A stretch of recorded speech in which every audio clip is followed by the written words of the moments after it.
Hi everyone, welcome back to my channel. It has been such a long time since I've done a sit down video, so I thought this would be a great start to the year and start my January book wrap up. So let's get started with the first book. The first book I read this month was Brandon Sanderson's Elantris, and this is an epic fantasy book. And let me just tell you, this was my first Brandon Sanderson book, and I'm so glad that I picked this up. First, let's look at the cover.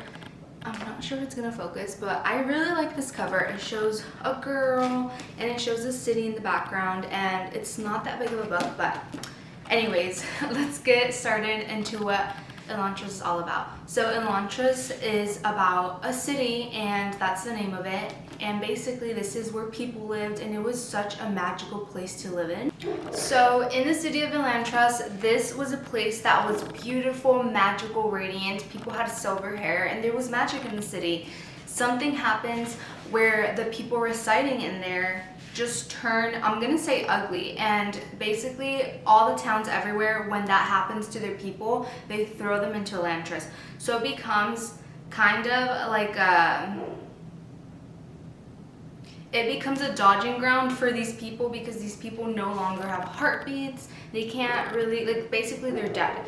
And I think that's what's so cool about this book, is it brings a different twist to stories. I have never read anything like this, but this story follows along a prince who is thrown into Elantris, and the prince wants to basically help everyone out of there. And this story follows along him and another character, which she is a princess from another city that comes and helps the Elantrians. So this is a really good book. If I didn't summarize this well, go ahead and click and Google and find me an Elantris summary, because this is a really good book. I gave this 5 stars, and it was just an incredible start to the year. So I'm so happy that this was my first read of the year, because I'm obsessed with it. Okay, this next book that I read, I never in my life thought that I was going to be reading fan fiction, but here I am.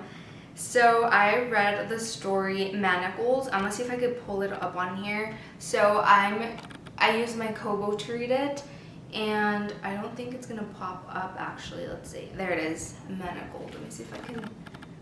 I don't think my camera focuses very well. This story, guys, was so good. If you don't know, this story follows Hermione and Draco. It's like a love story, and this is post-war.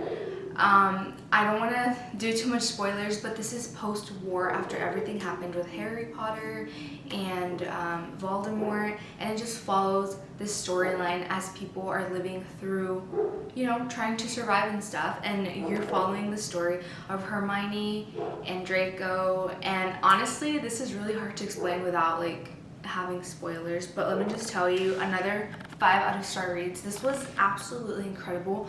It is such a lengthy book. It's like 1,000 something pages plus the epilogue, and then you get like 3 different stories at the end.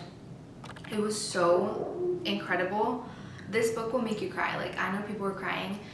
I read this on my Kobo, and I listened to it as an audiobook. You can find it on YouTube. It was so good, guys. Like, I'm obsessed. I don't know what else to say, but I'm obsessed. And actually, Sang Lei Yu, I believe, is the author. She actually, I believe it's Penguin Random House. They basically are like, hey, we love your book. Like, they're gonna write it for her, except she has to take out all the names, like Hermione, Draco, and Harry Potter references. But the book is now called Alchemized. I'm gonna put a picture right here. And I just pre-ordered the book so fast. It was like 25 bucks on Amazon, because the story is amazing. Like, I recommend it 100%. And now I'm gonna say a little bit of spoilers about the book. So go ahead and skip if you don't want to hear this. So in the book, like I said, it's post-war. You're following Hermione, and it's kind of like The Handmaid's Tale. Like, they're getting people like Hermione, you know, who are not full magical, and they have to have babies with like the most powerful men. So Hermione is set up with Draco to have babies, and there are a lot of trigger warnings. So I will say, please read the trigger warnings before you pick up Manacled, because some people might not want to read this. But that's kind of where the story goes, and then they like fall in love, and it's just so beautiful and heartbreaking. It's such a heartbreaking, emotional story, and yeah, I'm not gonna lie, I did skip a couple scenes in here. It was too much. I skipped it, but that's where we are again. Manacles, please read this book. If you have read this book or have any other fanfic recommendations, leave it down in the comments and I'll see about reading more. Alright, and the last book I picked up, I don't have a physical copy because I read on audiobooks. I'll put a picture right here. It is by Tom Felton. It's called Beyond the Wand. And this was such a fun book to listen to, and even if you're reading physically, it was so like heartwarming. I don't know how to explain it. It basically is Tom telling his story from early childhood of how he got into acting and how his mom helped him out, and how he got the role of Draco. And it's just so fun, and he's funny. Like, it's funny to listen to. I really enjoyed reading the story. I will listen to it again. I liked it so much that I want to buy another, like I want to buy the physical copy of it to have it in my book collection. But yeah, that story was so fun. I really enjoyed reading every single chapter about Beyond the Wand. So thank you, Tom Felton, for writing that book. I really enjoyed it. I rated it 5 out of 5 stars. And I know this is a short video, but I only read 3 books this month. I'm currently reading another book, but I didn't want to include it here. So I hope you guys liked this video, and subscribe if you liked it, and please leave a comment down below telling me any book recommendations or any other books you would like to see from me. Thank you. I will also include all the links down in the description if you would like to read or purchase any of these books. Thank you for watching.